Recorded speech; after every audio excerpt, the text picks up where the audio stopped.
ce qui a apporté des combats et des divisions dans votre mariage soit brisé et que vous devenez une seule chair au nom de Jésus-Christ. Plus de 50% de mariages sont détruits simplement par manque de connaissances selon Osée 4, verset 6. Moi, c'est Yannick Dongé et en ce jour, nous allons parler sur le thème comment préserver son mariage par la prière.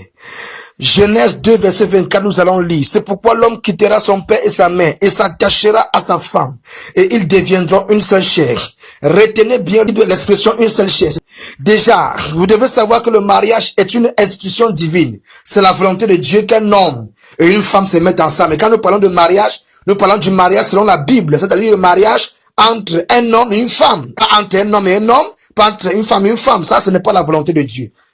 Étant la volonté de Dieu, vous devez aussi savoir que le diable combat beaucoup les mariages. Beaucoup de mariages sont détruits simplement par manque de connaissances. Les gens ne sont pas conscients que ce n'est pas seulement la jalousie des hommes qui sont contre les unions, mais même le diable est jaloux de ce mariage. Même les démons sont jaloux et ils font des coups bas dans le plan spirituel afin de créer la zizanie au milieu de vous. Voilà pourquoi vous devez écouter jusqu'à la fin.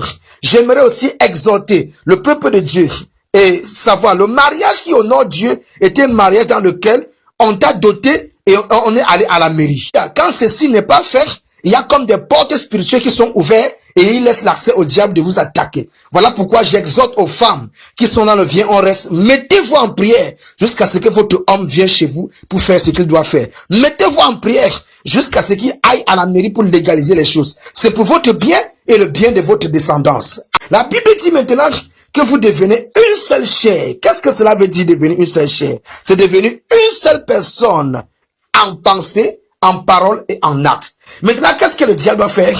Il va parfois entrer au milieu de vous et amener les incompréhensions, amener les divisions de pensée, amener toutes sortes de choses qui doivent vous diviser et ça amène parfois un choc et un combat d'idées dans la maison. Et ça attire beaucoup de problèmes dans la famille. Et quand tu constates cela, lève-toi dans la prière et prie ainsi.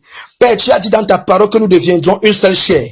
Que tout esprit de division et de confusion qui est entré au milieu de nous, qu'il soit renversé par le nom de Jésus. Qu'il soit brisé au nom de Jésus-Christ. Tu as dit que nous deviendrons une seule chair. Oh Dieu, tout ce qui vient au milieu de nous, que ce soit des hommes, des sorciers, des démons, que cela soit brisé et que ta volonté soit établie.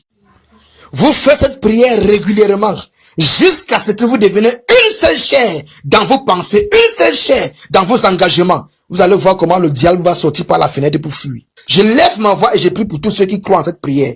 Que tout ce qui a apporté des combats et des divisions dans votre mariage soit brisé et que vous devenez une seule chair au nom de Jésus-Christ.